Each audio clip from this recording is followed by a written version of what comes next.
We've got a little competition today with about 3 other activities. Welcome to the Travelers Club. We meet the first Friday of every month, except May we will not have a meeting because our CEO Shreela will be on a cruise.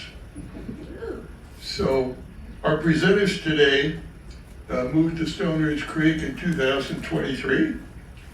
In their working years, Dave was a systems analysis for Lockheed Martin, and Diane was a planning and meeting and events world. And actually, Diane and I did a lot of tour guiding together at San Jose, San Francisco, and San Francisco Airport way back. Didn't know we were here until we met here again. Dave and Diane met on eHarmony in 2006, and 3 years later, they eloped to Yosemite National Park. Together, they're fast movers here. They have 3 children and 2 grandchildren. Boy, that's fast. Their grandchildren live 10 minutes away, so they're very lucky and fortunate to that. Dave and Diane love to travel. They've been all over the place. They love to explore the world.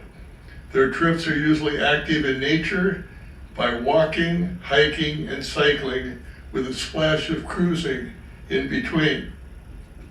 Dave is an avid photographer, as you'll see today, which is being a plus, capturing unique sights. They are here today to share with us the recent trips to Madagascar. May I present Dave and Diane Herzstein.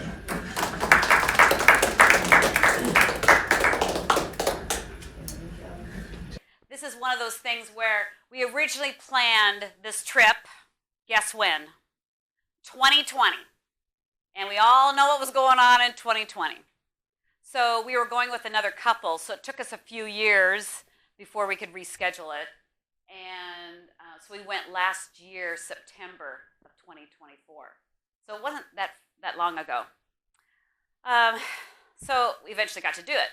Now, who wants to go to Madagascar? Why was that even on our list? Well, we kept hearing from people that it has this unique, diverse wildlife and plant life. You're going to see things that you've never seen anyplace else. But we did not know that this is the only place lemurs live, the real lemurs. Okay, there's about 150 species of them. So that caught us. So we thought, okay, we're going to go see the lemurs.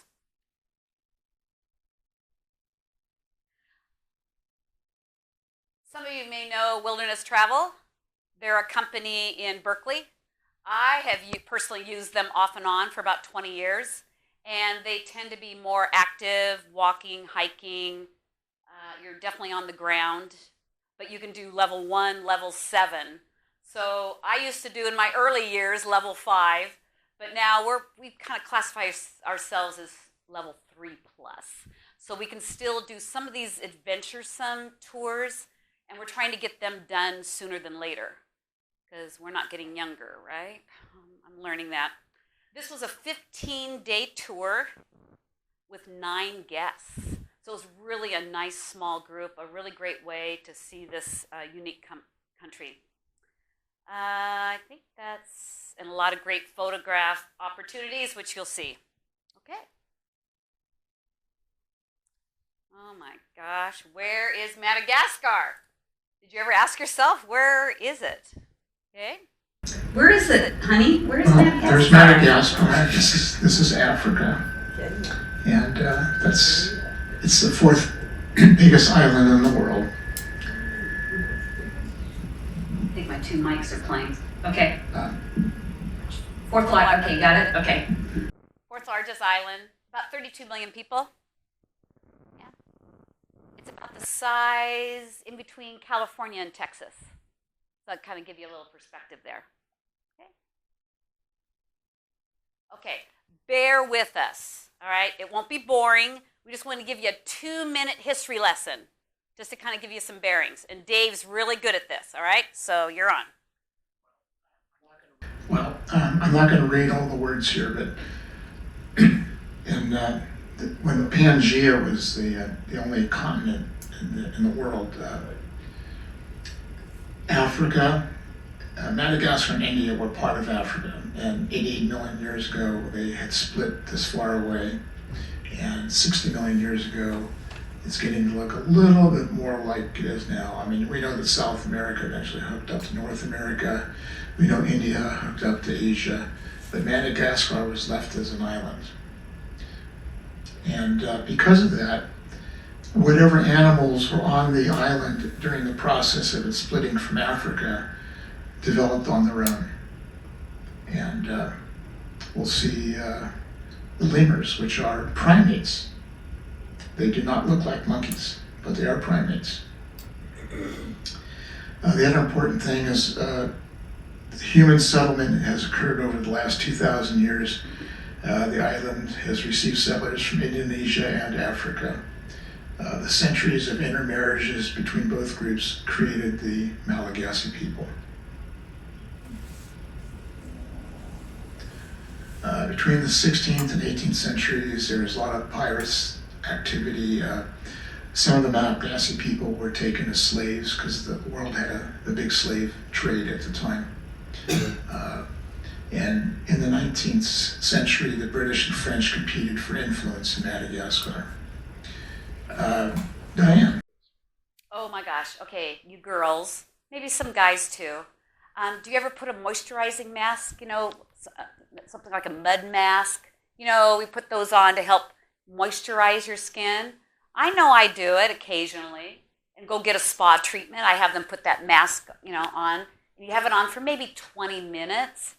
Well, here, it was really interesting. We ran into many women, all walks of life, with this mask on, and they keep it on all day. But it's a root that is being mashed up, and they put it with water, and they pat it on their face, and it's a sun protector, so it's their sunscreen for their lovely skin, and also it's a moisturizer, and they keep it on all day. So that was, yeah. Okay. In 2009, the Constitution was suspended by a military coup, but elections were held 4 years later. They elected a new president, and the country returned to a constitutional governance. Malagasy is an Indonesian language with South Africa, French, and Arabic influences. The official language is Malagasy, which virtually everyone in the country speaks, and French, which the educated people speak. Now, there's a little bit of English thrown in for good measure, but they're not taught English. The children are taught Malagasy. The educated children, more wealthy, will learn French. And then the tourism people, though, they obviously want to work with the world, so they know English very well. And so we all know that English is the international language. Now, there's a little bit of English thrown in for good measure, but they're not taught English. The children are taught Malagasy. The educated children, more wealthy, will learn French. And then the tourism people, though, they obviously want to work with the world, so they know English very well. And so we all know that English is the international language. So if you are a company or an entity in Madagascar, your people are gonna learn English, but very few people speak English. Ooh, money, money, money, money. Yeah, well, when we were in our hotel, and we were told that nobody takes credit cards except for the hotel. And they had an ATM in the hotel. So we got 500,000 Ariaries. Okay, for 500,000, which the bank said that was worth $110. And that went a long way. Yeah. Well, because the trip that we were taking was pretty well inclusive. We had everything pretty much paid for. But incidentals from day to day, that $110 lasted. I mean, it was crazy. Now, this is when I really realized how poor this country is. Now, I've been to some poor countries, but the poverty here really struck me. I was surprised. And we don't show you a lot of those pictures, but yeah, it's a poor country. It's very sad because there's a lot of political instability. There's a weak infrastructure, which we'll talk about later on, and there's mismanagement of resources, which we'll show you too. I mean, it's really sad. The government is in on it.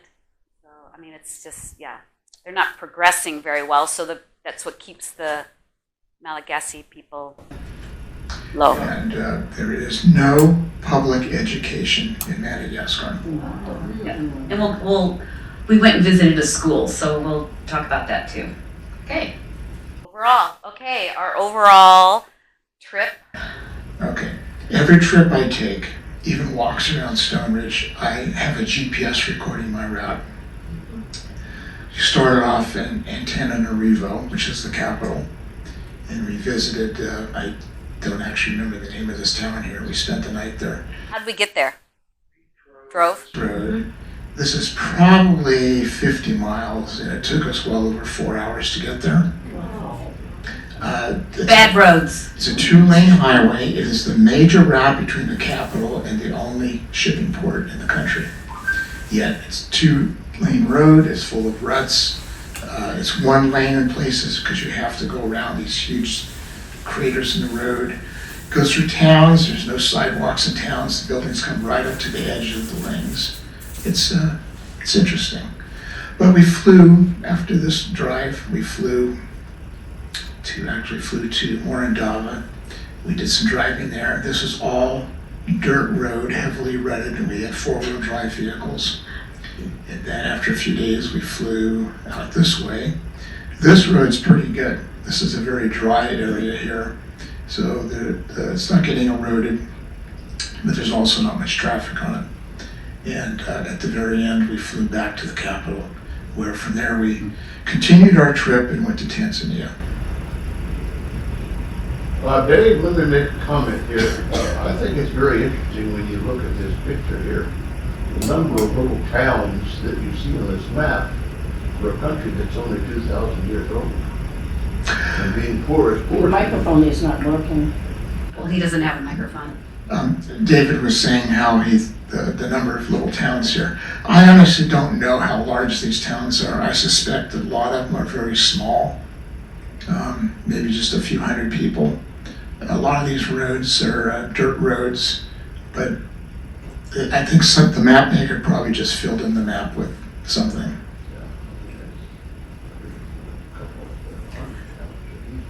We use these, the 3 yellow routes were small 12-passenger charter planes. So we used them. They were usually about an hour and a half, 2-hour rides.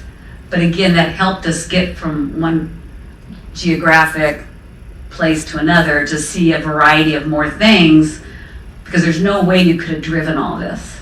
There's no way. The roads just are not set up that way. So we kind of use them like a taxi a little bit. Okay, so Antananarivo. Oh God, I was gonna get that right. And the locals call it Tana. All right, so we're all gonna call it Tana because that's what the locals say.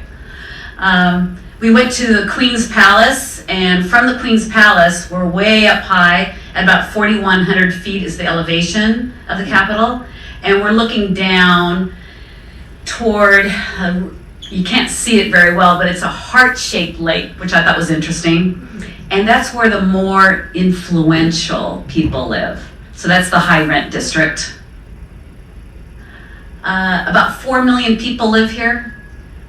The stadium is about the size, about 40,000. So a little, not quite as big as Oracle Park, to give you some perspective.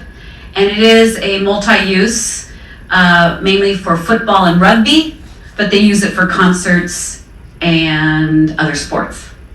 So, just like any normal capital city, right? But, oh my gosh, there's something missing, Dave. What's missing? The entire time we were in Madagascar, I saw no construction cranes. If you go to London, there's 100 of them. You go to any big city, there's construction cranes. They're building a new high-rise somewhere. We saw none of that. The entire time we were in Madagascar, I didn't see one bulldozer. Yeah, So no. you're taking this picture from the Queen's Palace? Pretty much this area. Yeah, I'll show you the next page. We're up here. This is the Queen's Palace. This is the complex, the Queen's Palace complex, We're in the complex. and we're in the complex, looking down on one edge toward that area. That last This- scene was out this way. Yeah, and the tombs are off to the right, the royal tombs, and again, it's wood structures. Yeah, And this palace was built about 400 years ago. 17th century. Yeah.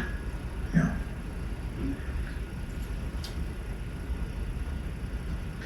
Okay, the cool thing, I just want to show you a little bit of entertainment. We had a private performance at our hotel the first night that we were there. You know, I had to get orientated with a group trip.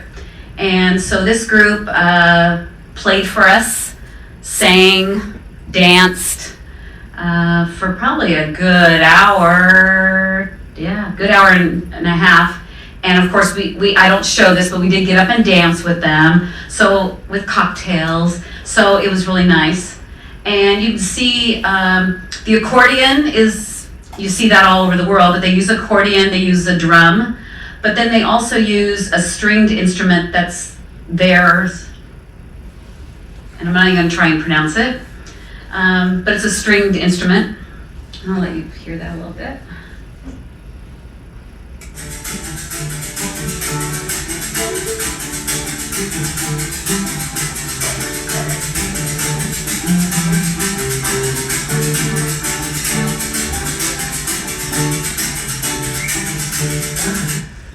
And it's really dark because they were having a light show. They thought that was going to be a cool thing. So everything looks really, really dark. Yeah. And then we have a little bit of dancing.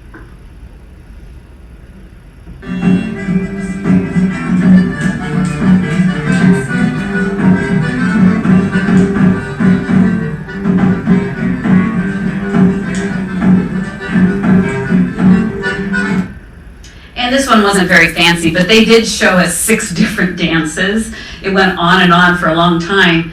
And like any country that you might go to, when people are dancing and singing, and they're actually, every movement, every arm movement, every gesture is telling a story. So they told us like 6 different stories this night, just by the movements. And they did explain that to us too while we were there. So this is a good way to get orientated and get started on our trip. Okay, we're still in Antananarivo. Tana. Okay, you're on, Dave. This is a hand cart. There's one man that lifts up. You can't see him here, but he pulls this along. It's got quite a load on it. This was very common. This is in the capital. When you get out into the rural areas, they probably have a zebu pulling the same kind of cart. But this is whatever they're going to build with it. Looks like it's been used before, but it's a poor country. Now, public transportation is a dilly, all right? This little bus is called a taxi bee urban bus. Now, you see this woman with a babe on her hip getting in the back. This is how you get in and out of this taxi bee urban bus. It's public transportation. There is a set route, but there's no set schedule. And as she's getting in, you can see the fare taker, and he works with the driver because his money is whatever he's making that day from the fares. And he splits with him, plus he's paying the company how much money it costs to have that vehicle. So that's how they're making a little bit of money. Now, because there were absolutely no traffic lights, we saw no traffic lights in the entire country. And we're in the capital city. So that just shows you again, the capital city, no traffic lights. So sometimes that vehicle, I'm gonna say we were probably stopped this time because she's got the babe. I would not be, but I cannot tell you how many times we were following these in, because we were leaving the city, and they're slowing down and people are getting in and out. I mean, it's craziness. They don't stop. They do not stop. I know. Now, if you don't want a taxi bee, urban bus, maybe you want a motorcycle taxi. All right, that's another option. Now, this motorcycle here, that might be a personal one. There's lots of personal ones, and that could be his, girlfriend, who knows. But there are motorcycles out there, and they are taxis. So you can just have a taxi get you from this place to this place, 2 miles, whatever, and it's a taxi. Okay? There's also regular taxi-looking cars. They are out there too, but we didn't need to show you a picture of that. So I found that very interesting and unique. I'd never seen that anyplace else. All right, we're leaving the city now. We're gonna get out in the country. Rice farming. Oh my gosh. Like many poor countries, if they can raise rice, this is a major produce for them, so they can. The Malagasy people eat 3 meals a day rice. Now, if they can afford it, if they've got a little money in their budget, they will add some protein to maybe the dinner meal, throw in for good measure so you can get some protein. But they're eating rice for all 3 meals. This picture here, typical rice fields. But what's going on here? Well, the soil in Madagascar is not the best soil. They fertilize it with the droppings from their zebu. But eventually it gives out. It's a very clay-based soil. And what you're seeing here are bricks made of that clay. And we're going to segue into the next picture. This pile of bricks is a kiln. They piled up, they put some rice husks inside, they burn them, and it bakes the brick. You can see this is a rice field that's not growing rice. They're going to pull the clay out of it and make bricks. Here's another picture of bricks. This is rice husks, which has been burning inside.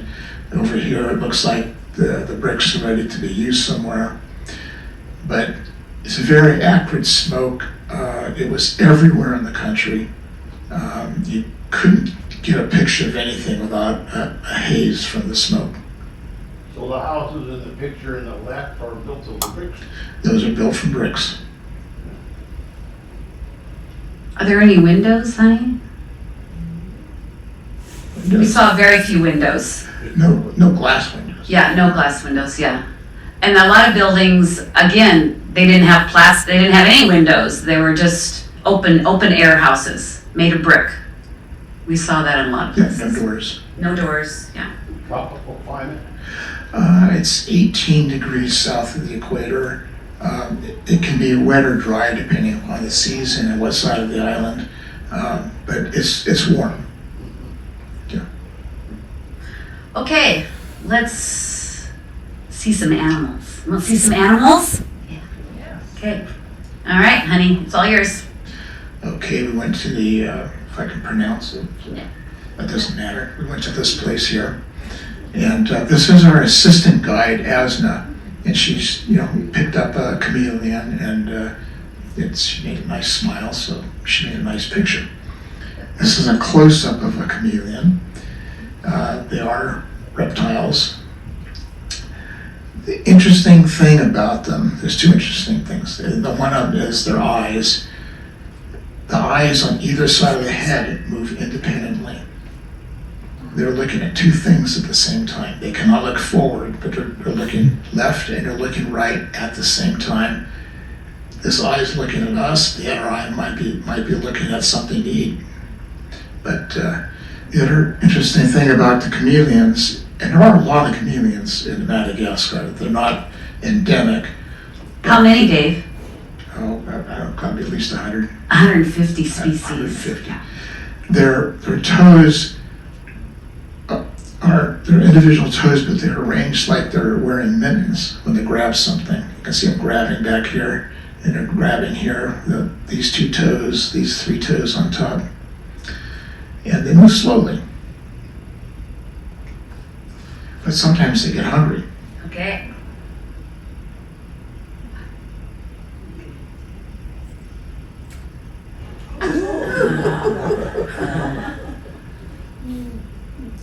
And they're just Sorry. careful. Oh, hang on. So we can watch that again. I'm gonna try. Did he catch something? Well, I can't tell. Oh my God, it's not working right.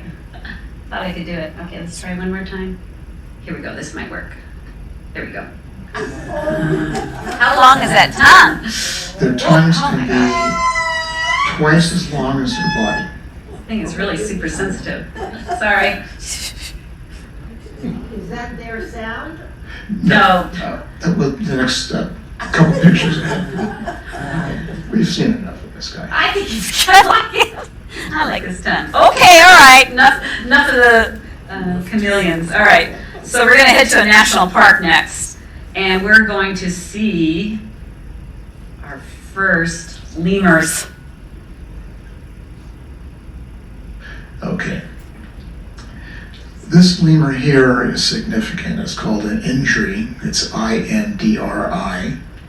They're the largest species of lemurs. They're critically endangered. And they're the only species with no visible tail. They have a remnant of a tail, but it's not visible. And we'll see later that they sing. This is a Diomed cephalaca lemur. Every other kind of lemur has a very long tail, including this one. And this one here, I think, is a red-fronted lemur. Yes, sir. And now we'll hear a lemur sing. Okay. Okay. If I can make this behave.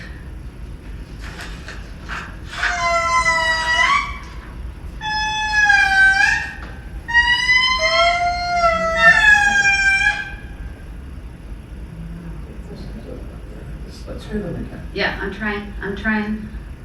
That's them? Yep. There's three of them in the tree.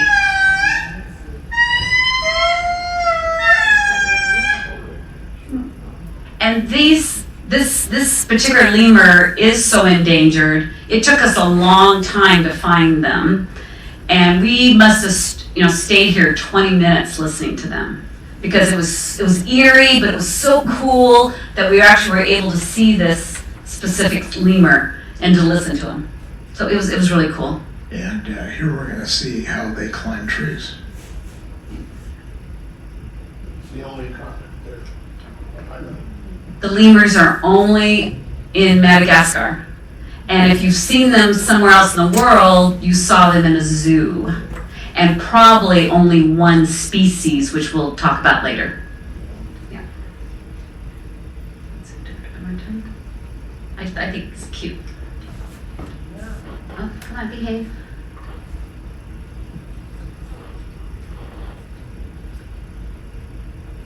They're very good climbers.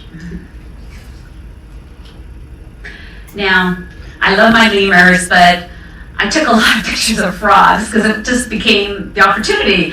And they're kind of cute, right? Okay. I'm going to make sure I get the names right. Oh my gosh. It's the green bright-eyed. Of course it looks like that. It's the tomato frog. The golden matilla, and the horn frog. This guy's got little horns. Yeah. And the frog is the only amphibian in Madagascar. So that's it. Just the frogs. Okay, Dave. This is a gecko. Geckos are not endemic to Madagascar, but they have a lot of unique species. This one is called a satanic leaf-tailed gecko. There's his tail. And if you looked at him from a different angle, you would see he's got, looks like horns But look at his body, even looks like a leaf. He's camouflaged. Yeah, you're not going to see him. Diane, what is this? I think I like this beetle. What do you think this beetle's called? Yeah, red-tailed something. Giraffe beetle. Giraffe neck beetle. Oh my gosh. I'll tell you. There we go. I think he's really cool. And of course, he's more colorful than his female. Where have we ever heard that in nature before? That bright red, the female doesn't have the bright red. He's got this long neck, which he uses to entice the female. Look at me, look at me. He fights off the competitors. He also builds the nest. He's a manly guy. But anyway, I thought I had to show this one. And they live on this plant. I don't know what the name of it is, but they live on this plant all the time. And when she's ready to lay an egg, she lays the egg on the leaf. And then they are able to fold this leaf up. They cut it from the branch and it drops to the ground. And it stays protected, it's okay on the ground, until the egg is ready to hatch and emerge a new giraffe beetle. Anyway, so I liked him, so I threw him in there, okay? It's my fault. Okay. All right. Now let's go to school. Anybody want to go to school? Sure. Okay, let's go to school. Oh my gosh. Okay. So Andasib School was started by a Malagasy couple because, like we noted earlier, the government doesn't pay for schools. There is a public school system, there is a primary grades, there's secondary grades. You go through the primary grade up through 6, you have to take a test before you can go on to secondary. But so many drop out because they cannot afford the fee to go to school. They cannot afford the writing supplies, materials, so they may drop out. And the family probably is okay with it because they would rather have them at home helping them with the farm, taking care of the cows, carrying the water, helping at the home. So there is a high literacy rate, it's just, they don't stay in school too long. So one thing that Wilderness Travel asked us, our group, is to bring some gently used clothing. And we also brought, we got them when we were on, I wasn't going to carry them from here, but we bought school supplies, paper, binders, pens. And the cool thing is we bought colored pens, not just black and blue, that boring colors, right? I'm so glad we bought pink and red, yellow, green, purple. Because I cannot tell you, we went to 5 different classrooms and we made sure every child got a binder, some paper, and a pen, and we let them pick the color of pen they wanted. Well, they went crazy for those colored pens because they don't see them very often. So that was really cool to bring those to these children. Okay. And then this grade is 5 and 6, it's combined. They sang a little song for us, and that's in the next slide, and it's the national anthem.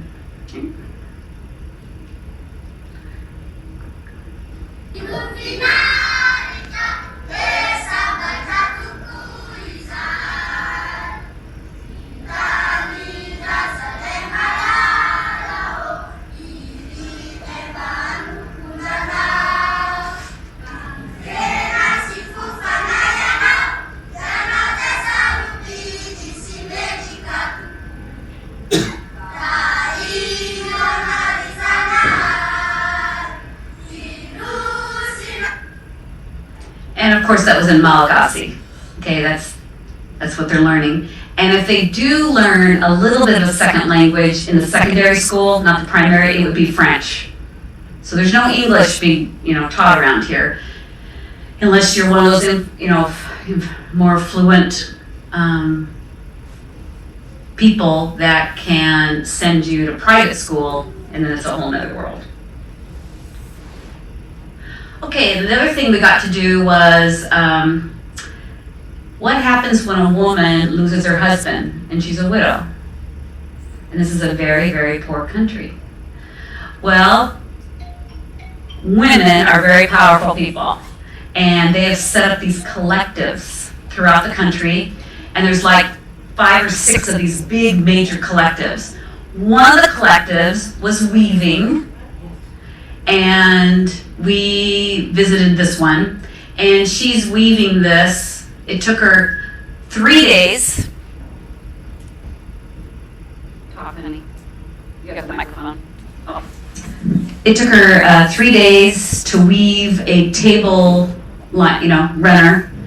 This one's like, 8 feet long. It took her 3 days, and it cost me a whopping 50,000 aries, which converts to about $12 US money. So we had a lot of those 20,000 arie bills, so we just gave her 60, here you go. So it's a great thing because they're empowering these women to take care of themselves, take care of their families. I'll just show the thing there first, and then we'll talk up some more. There, just a little show and tell. So the looms were given to them by the Bible. That's one row at a time. Okay, great.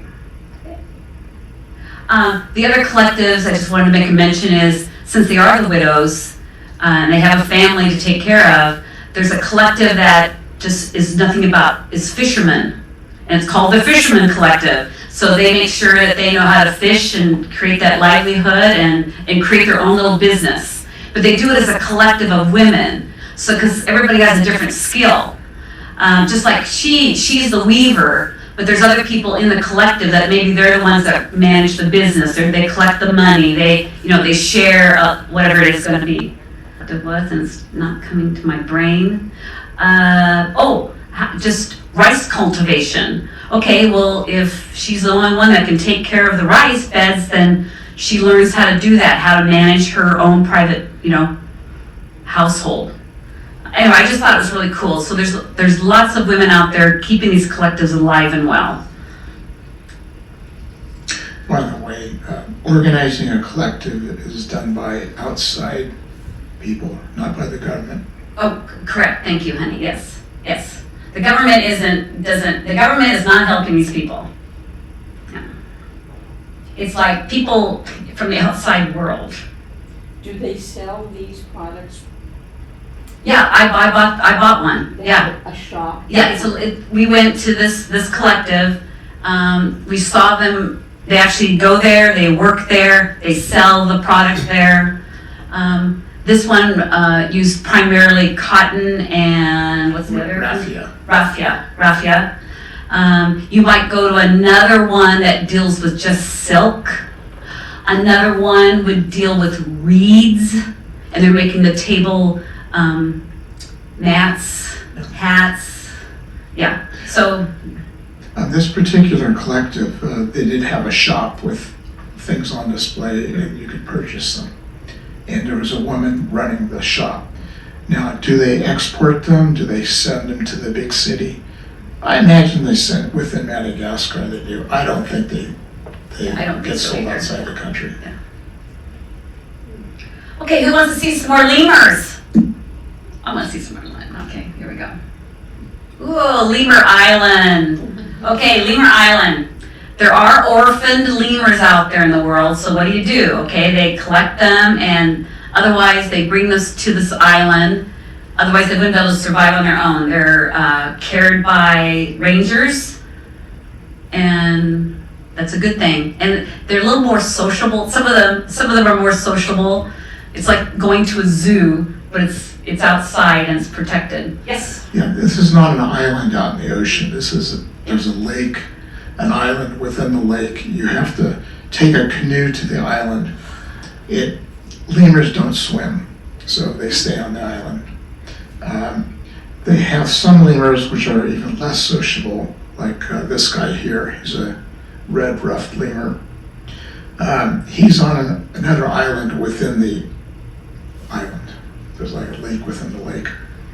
This one here is a white-fronted ruffed lemur, and he's much more sociable, and here he is. He just made some new friends. These are vegetarian. They range from omnivore to pure vegetarian. Notice how they have a snout. Well, this is fine. Is that okay? Yeah. This one here has a snout, much like a dog and many other animals. Some lemurs, though, have a very short snout, but they differ so much from the apes in that respect. But they are primates. They have opposable thumbs. They have feet that can grab things. They just had 60 years of different kind of change. You're too cute. Yeah. This one here is a bamboo lemur, and they're the most critically endangered. This one here is called the red-fronted lemur, even though he is in fact eating bamboo. An interesting thing is bamboo contains, at least the species in Madagascar, contains cyanide, and the lemurs have developed to detoxify it. It does not kill them. Okay, we're gonna say goodbye to lemurs just for a little bit. We'll bring them back later. But the second reason we went to Madagascar that enticed us, lemurs were number one, but the baobab trees is what was the second clincher. Okay, the Avenue of the Baobabs. And you probably have maybe seen them in movies or maybe in other countries, a different species of it, but the baobabs started here. This is it. And they're famous for that, long stalk, trunk, and these gnarled branches up on top. They're sometimes called an upside down tree because it looks like the roots are up in the sky. But they do have, this season they had no leaves on them, but they will grow leaves and they grow flowers, they grow a fruit. The fruit is edible, and we had baobab juice. Yummy, yummy, yummy. Yeah. Now, what's in this tree here? Well, those are kids climbing the tree. There's 3 of them. 1, 2, 3. These are humans. And, Now the baobabs, they're endangered, but at least in this area they are protected, because that's what's been happening is the Malagasy, they're cutting down trees everywhere, not just these trees, but that's what's happening to the landscape. So we participated in a reforestation, thank you, reforestation project with a group of ladies again, and we planted some baobab seedlings. So it made us feel good. Also, this is a zebu. I don't know if many of you have seen zebus in your travels. Zebus are a type of cow, bovine, and they do well in warm climates, and there's most of the world's population are in Southeast Asia. India. Especially. But this guy here is not here for the tourists. This is a highway, and he's coming down the highway, he's going to town. And his home may be 2-3 hours away. Wow. And he's coming to town and to sell his goods. Even though he's walking right past all these tourists. He's not there for the tourists, he's there for himself. And the zebu, they're very valuable. So you can be considered a very wealthy man if you own like 10 or 20 of these. So they're like having monetary wealth in your household. They're very hardy They love the manure because the manure is really important for their farming. They do eat the meat. To me, it tastes like lamb. I had it several times, prepared different ways. A little gamey, but it tasted to me more like lamb. And of course, they're very hardy and sturdy. So we saw them in a lot of different places, and you'll see them in lots of different colors. Who are these people here? Oh, some tourists. I'm glad we got there, honey. That's good. Oh, here we go. More zebu, black. Yeah. They come in different colors. Yep. And what are you doing, honey? Well, I'm trying to communicate with these youngsters. They've seen cameras before. They see tourists all the time. What's interesting here, there were 9 of us, a guide, an assistant guide, and we have 4 four-wheel drive vehicles and a driver. And this is how we went from the city of Morondava to the Avenue of the Baobabs, and then we went way beyond that. 2 hours of rutted, dirt, dusty road. That's exciting. Yeah, and they don't like air conditioning, so Yeah. it tends not to work. And of course, this is a this location is very popular at sunset and sunrise. We were very fortunate that we went one night to see the sunset, had dinner, went to bed, got up super early, like 4 a.m. the next morning, so we could be here in time, because we're like 2 hours away. So, and to get there in time for sunrise. So we got to see sunset and sunrise. This is the sunset. Is that sunset? Okay. But the reason why the sky is so red is all the smoke in the air. Yeah. Always smoke. And where's the smoke coming from, everybody? Rice. Rice. Yeah, there we go. Or brick, right? Brick making, Yeah, yeah. brick farming from the rice fields. Okay. All right, onward. Okay, let's get some more nature. Ooh. Okay, this again is a red-fronted lemur. This one here is a Varroa suffaca, so that's the species name. Now that's a long tail. He's just chilling out in this tree. Here's a family, another long tail. Sometimes with lemurs you can just count the tails, but these lemurs, the tails hang down. But we'll show you a different kind later on. And this forest is a private nature reserve. So once again, the government doesn't care, so it's all outside money that comes in and starts to put money down to protect these. Because this particular lemur is endangered, one of the most endangered ones. And here is a mother and infant, and that's what the babies are called. They're called infants. Cute, right? Okay. This one's probably very, very young. But they always clean. Mom could travel around, go from tree to tree, and baby just hangs on. And the baby's probably positioned very close to nurse anyway. And this was the birthing season. So we were seeing a lot of babies 1 to 3 weeks old. And actually, I don't know if Dave remembers this, but we were out there, I forget what place it was, but we actually saw birth happening that dropped. And that was like, oh my gosh. And they are tiny, and they are born with that long tail.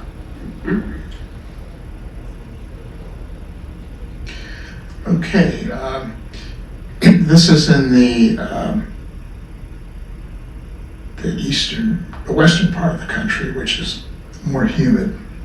This is a rainforest. It's a rainforest. Rainforest. This is our assistant guide, Asna. This is one of our other guests we were hiking with, Esmeralda.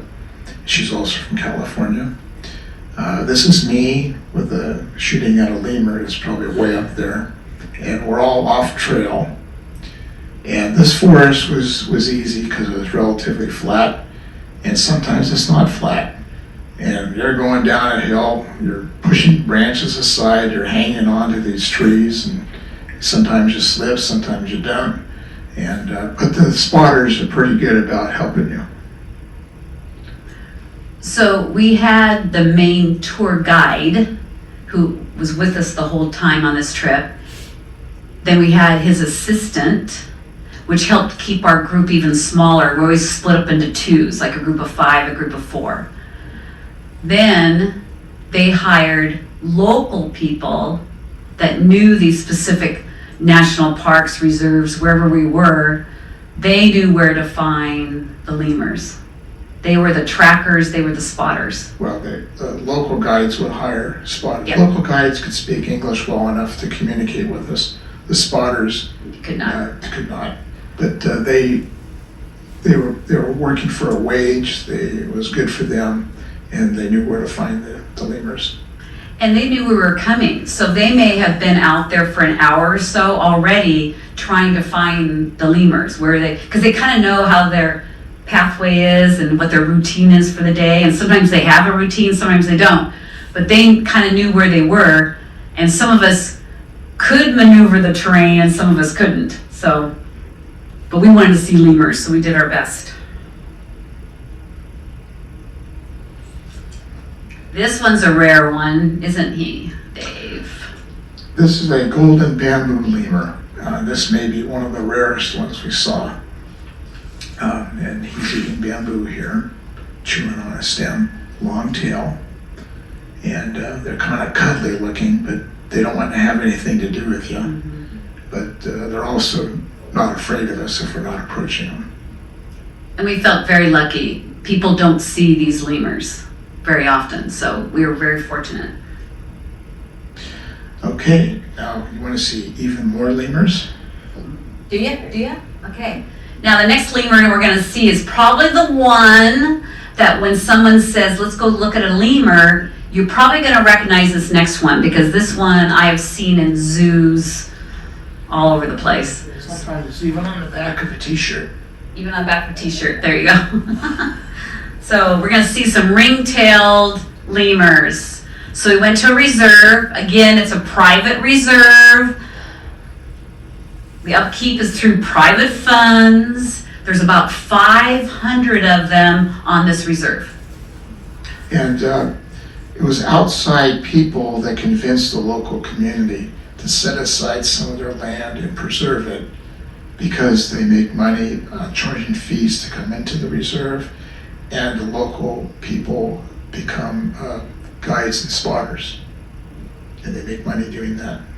What's a swatter? Spotter. Oh, spotter.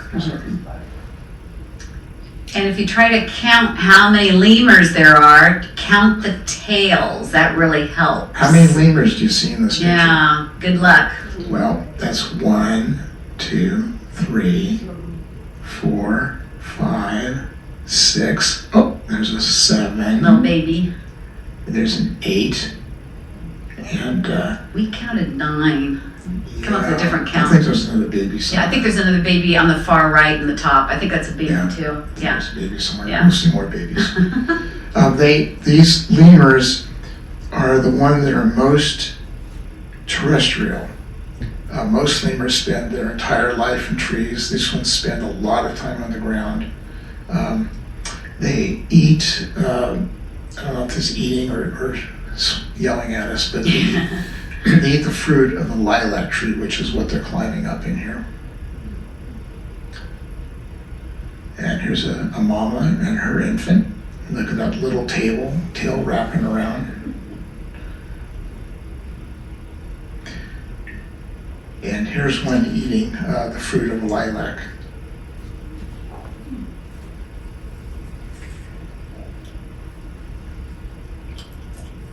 And the infant is just along for the ride. And when we're up in the trees, they do spend time in the trees. The infants will be climbing around. We even saw one fall out of the tree, wasn't hurt. Mom went down and baby just jumped right back on.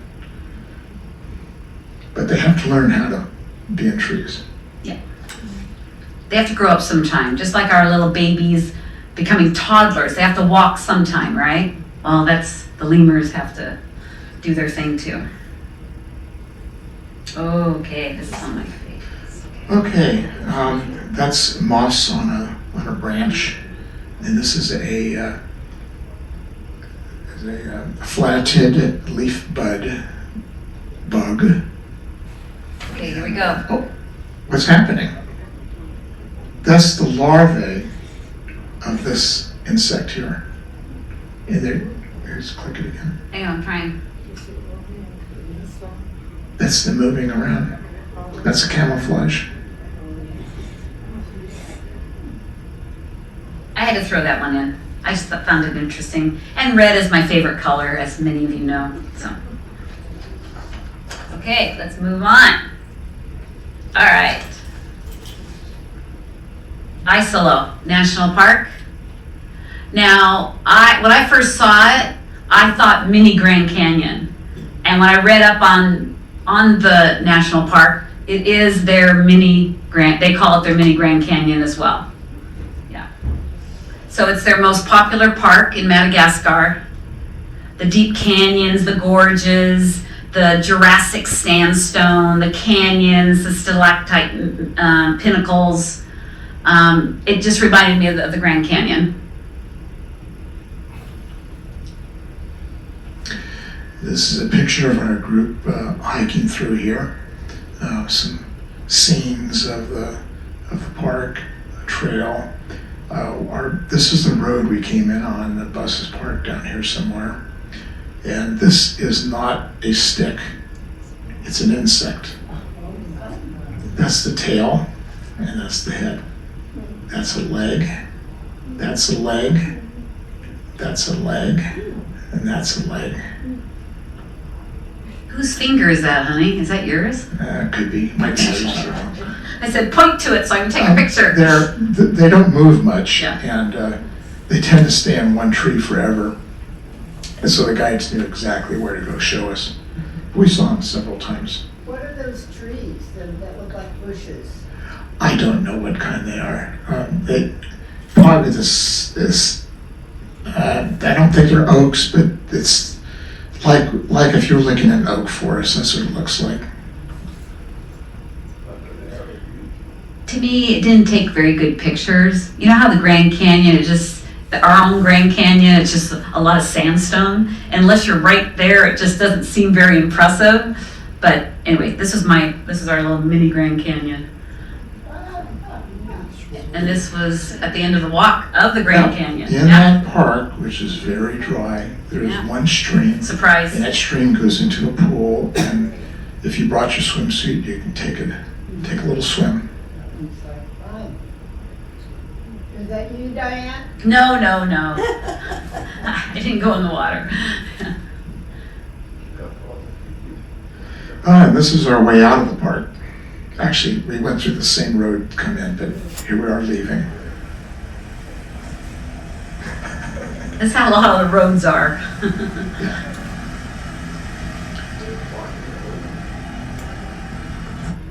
That was the bus we were on most of the time. Yeah, it was a nice little bus. Okay, let's go mining for sapphires. Oh my gosh. Well, you know, these sapphires have been there since the French colonial days, but nobody even thought much of it until about 1994. This huge stash of blue diamonds blue sapphires was found, and it put Madagascar on the map because the quality was similar to those other famous countries, you know, the Burmese, the Kashmir, what's another one? Does anyone, you know? Anyway, those really famous high quality ones. So they're up there with the big boys. So this has definitely brought some industry to Madagascar, but you'll find out it's not helping very many people there. But anyway, so. Yeah, there is a large commercial mines going on, and perhaps we didn't see them, and maybe they are using mechanized machinery. But what happens is these people, they're villagers, they live nearby, or they move to the local village. They found a deposit. It's like an ancient riverbed. They bring these sacks 2 miles to this location where there's water, so they can running through a sieve. They're poor. They're looking for a payday. I don't know how often they actually find one, but you know they're looking and they're trying to make a living out of it. And this, you know, there's land ownership is not real distinct in Madagascar. No one really knows who owns the land. So if it's there, they go for it.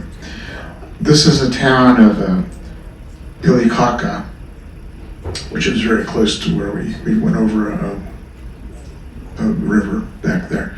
This is the highway going through town. Okay, and this town actually had a lot more room on the side than most towns on the highways. But the local people, they find some gems that they're happy. They take them to a middleman, a broker, if you will, and they sell them. And the broker gives them the least amount he thinks they can. Pennies on the dollar. Yeah, pennies on the dollar. The brokers, in turn, they gets to somebody who smuggles them out of the country because it's not legal. This is a booth where someone who converts digital money to real money, or vice versa. So if they go into a broker, the broker says, "Okay, I'm going to pay you however an area for it," and then they can go to one of these booths and they can convert it to cash, or not. They can do it. It's not a whole lot different than Zelle or some of the things we use here. But look, here's one here, here's one here, here's one here, here's one here, and it's just all the way down the street. So there's a person inside. Well, sometimes they're empty, but sometimes there is somebody there. But they are in competition. They're making a little bit of money on the transactions. But that's a lot of competition real close by. I thought they were telephone booths. Okay, another zebu. Here we have, Zambitse, yeah, National Park. yeah, so there's More zebu. These guys are driving their zebu to wherever their business they're doing. Do you see the owl? Yeah, I know. That's a Madagascar Scopes owl.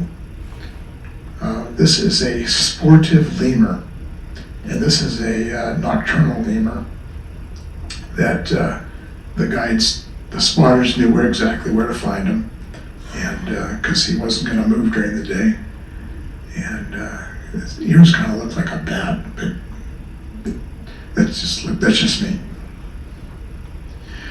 Okay. Our last lemur. This type of lemur we saw before. This is a Veros Safaka lemur. There's this guy chilling out, letting his long tail just hang down. Here's another one. Here's a family. Well, this one here is a mom with an infant. And this is a family up in a tree. We're going to say goodbye to the lemurs now. Okay, we went to Isalo Window, which is a very popular place for people to come at sunset, obviously. We lucked out because there's probably only about 20 people there that night, and we had to be patient because everybody wanted to take selfies. So we just kept waiting for their, to do their thing, and then we could get our picture. Nice. And this was our last sunset, our last goodbye.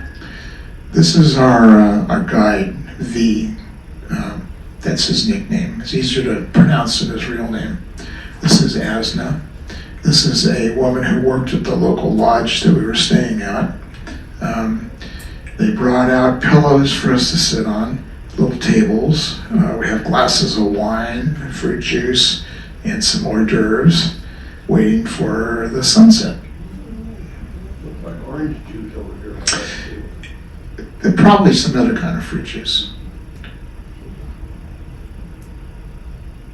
Okay, it's time to go home. So this is a good example of an airport this was our last one. This is the smallest one we had, But there is an arrival gate, there is a departure gate, and then we have our 12-passenger vehicle, followed by another one that had the luggage, carried her luggage. But I had to show that. This is actually a private strip owned by the lodge we were staying in. Yeah, so it was pretty small. Yeah. No waiting, no having to check luggage No through. TSA check. Yeah, no TSA. It was the nicest one we had to do. They didn't even make us walk through this building. Yeah, it was funny. But I tried to behave myself. As Lynn knows, I was behaving myself. Yeah. Okay, so we said goodbye to Madagascar, and that's it. That's the last one. Now.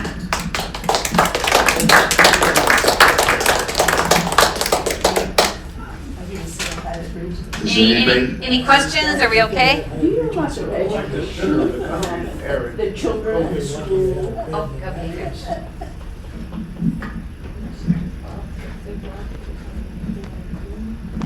How about the schools and the children? How much education do they get? Oh, okay. So we kind of talked about that a little bit. Elementary school, they do have elementary and secondary school. They do like to send the children 1st through 5th grade. A lot of times they don't stay in school because they can't afford the fee or the school supplies. A lot of families don't want their kid, they could care less if they stay in school because they want them at home, helping them take care of duties at home. But the ones the more affluent, wealthy families, they definitely send their children to private schools. And they're the ones that get educated.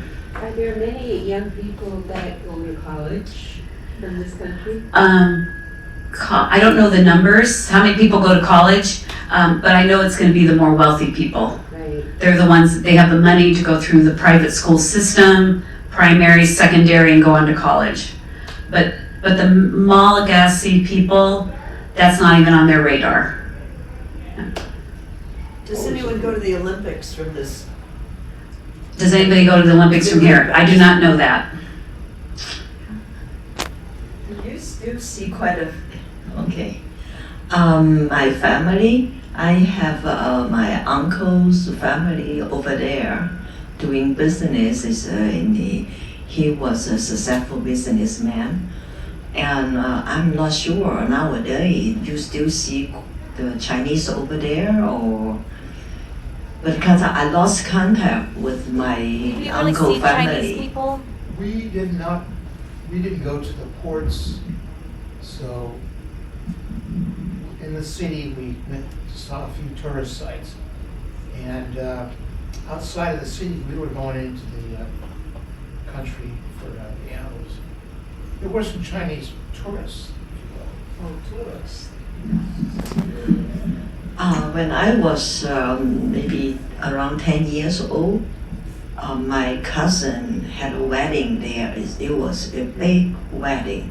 I think she got maybe 5 or 6 bridesmaids and best mans and the girl flower boys. I think the ring boys. The big wedding party, it could be more than 10. And then all in white gowns. It's a very big wedding.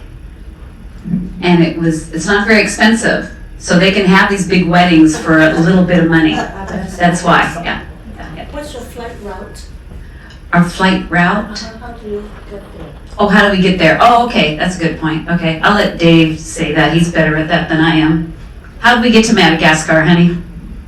Well, we combined this trip with a trip to Africa, so we did not fly directly to Madagascar. We went to South Africa, which took 2 flights. Spent 3 days in South Africa, adjusting to the time. Then it took 2 flights to get from Cape Town, South Africa to the capital. When we left Madagascar, it took 2 flights to get to Tanzania. And then that's just the beginning of that part, which is not part of this show. We had a question up here about about the types of climate. I'm not an expert, but I do know that this East Coast is much more humid, much more dense forest. This is highland here. It tends to be drier. But you know, weather does move from west to east, so I imagine that there are some storms that do come in here. This area here was, we were right on the ocean, or the Madagascar Channel, which is what this is called. It's very humid, kind of nice tropical breeze. But this was all very dry here. This was humid here. This was humid. Dense forest right here. Very dry here. We had unusually good weather, I remember them telling us, because it could have rained a lot more than it did. So we really lucked out. How was the food? It's primarily French-based with local produce. I mean, the red meat, there was always zebu. So zebu was always offered. I think we were offered shrimp, which is probably farm shrimp. We did have fish. Fish, yeah. I don't know what it was. Oh yeah, we always had bottled water. We never drank local water. Oh yeah, don't drink the water, cannot do that. But I still got sick. I think everybody on our bus got sick. at Do one not time or drink the another. water, yeah. Sorry, honey. What was another thing? We never went anywhere by ourselves. You must be escorted. In this country, it's just not safe, yeah. Well, out in the country, it's different than the city. We did not walk through the city with guidance. Oh yes, and one thing I learned is do not point your finger. That happens a lot. In a lot of countries, you do not point a finger. If you want, you can point this way with a full palm. Pointing a finger at somebody in Madagascar is like pointing at them that they're going to die. Yeah. So you don't do it. But I've seen it done with an open hand like this, but not like that. Yeah.